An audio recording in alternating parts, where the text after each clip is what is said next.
بسم اللہ الرحمن الرحیم۔ السلام علیکم ورحمۃ اللہ وبرکاتہ۔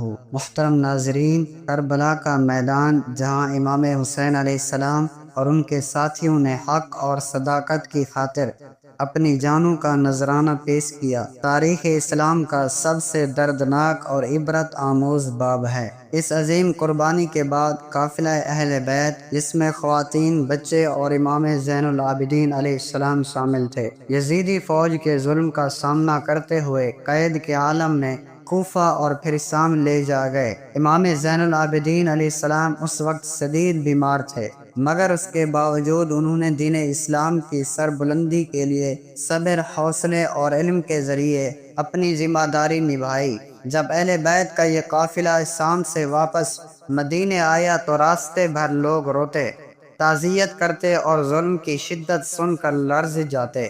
امام زین العابدین علیہ السلام نے مدینہ پہنچ کر سب سے پہلے نانا جان حضرت محمد مصطفیٰ صلی اللہ علیہ وسلم کے روضہ اقدس پر حاضری دی۔ مورخین لکھتے ہیں کہ امام زین العابدین علیہ السلام جب مسجد نبوی میں داخل ہوئے تو مدینہ کی فضا سوگوار ہو گئی۔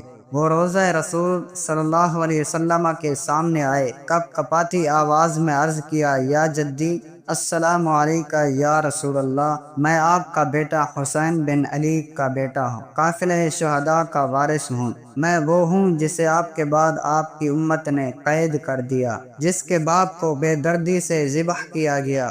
یہ سنتے ہی مسجد میں موجود لوگ زاروں قطار رونے لگے۔ امام زین العابدین علیہ السلام کی آنکھوں سے اشکوں کی نہر جاری ہو گئی۔ وہ دیر تک روضہ رسول صلی اللہ علیہ وسلم کے سامنے کھڑے رہے، روتے رہے اور پھر سجدے میں گر کر فریاد کرتے رہے۔ روایتوں میں ہے کہ حضرت امام زین العابدین علیہ السلام کئی گھنٹے روضہ اقدس پر سجدے میں رہے۔ انہوں نے اللہ تعالیٰ سے اپنے والد، چچا، بھائی اور اہل بیت کی قربانی کو قبول کرنے کی دعا کی اور فرمایا، یا اللہ، ہمیں صبر عطا فرما اور اس قربانی کو امت کے لیے ہدایت کا ذریعہ بنا۔ اس منظر کو دیکھ کر مدینہ کے لوگ رونے لگے، کئی بزرگ بے ہوش ہو گئے اور بچوں نے بھی اشک بہائے۔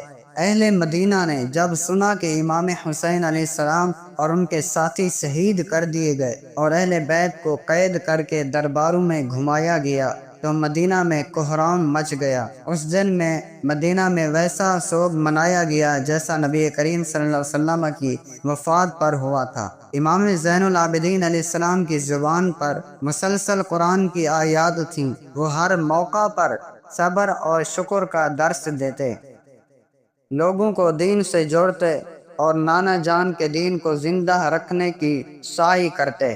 مدینہ میں قیام کے دوران امام علیہ السلام نے نماز، دعا اور ذکر الہی سے ایک نئی روحانی فضا قائم کی۔ وہ ہر رات گریا کرتے، کبھی اپنے والد کو یاد کرتے، کبھی چھوٹے بھائی علی اصغر کو اور کبھی اپنی پھپھیوں کی حالت اسیری کو۔ وہ فرماتے کہ اگر میرے آنسو ختم ہو جائیں تو بھی میں وہ دکھ نہ بھلا سکوں جو کربلا میں ہم پر بیتا۔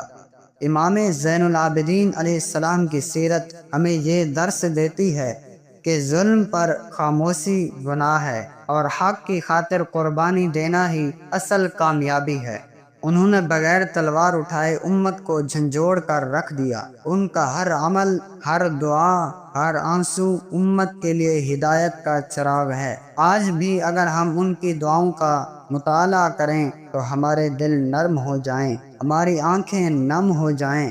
ان کی دعا صحیفہ سجادیہ روح کو جگا دینے والی کتاب ہے۔ کربلا کے بعد امام زین العابدین علیہ السلام نے دین محمدی صلی اللہ علیہ وسلم کو پھر سے زندہ کیا۔ وہ نہ صرف مظلوموں کے امام تھے بلکہ روحانیت کے بھی امام تھے۔ انہوں نے ہر درد کو صبر سے سہ کر امت کو معاف کر دیا۔ انہوں نے فرمایا، اگر تمہارے دشمن تم پر ظلم کریں تب بھی تم ان کے لیے ہدایت کی دعا کرو، کیونکہ نانا محمد صلی اللہ علیہ وسلم نے ہمیں یہی سکھایا۔ امام زین العابدین علیہ السلام کی حیات طیبہ، روضہ رسول صلی اللہ علیہ وسلم پر ان کی حاضری اور ان کا گریہ آج بھی دلوں کو ہلا دیتا ہے۔ ان کے الفاظ آج بھی روح میں اتر جاتے ہیں۔ اے ناظرین، اگر آپ کے دل میں اہل بیت کی محبت ہے تو امام زین العابدین علیہ السلام کے اس واقعہ پر ضرور غور کریں۔ یہ صرف ایک تاریخی واقعہ نہیں بلکہ امت مسلمہ کے لیے ایک آئینہ ہے جو ہمیں صبر، قربانی اور دین کی حفاظت کا درس دیتا ہے۔ آخر میں دعا ہے کہ اللہ رب العزت ہمیں اہل بیت سے محبت کرنے کی توفیق عطا فرمائے، آمین یا رب العالمین۔ السلام علیکم ورحمۃ اللہ وبرکاتہ۔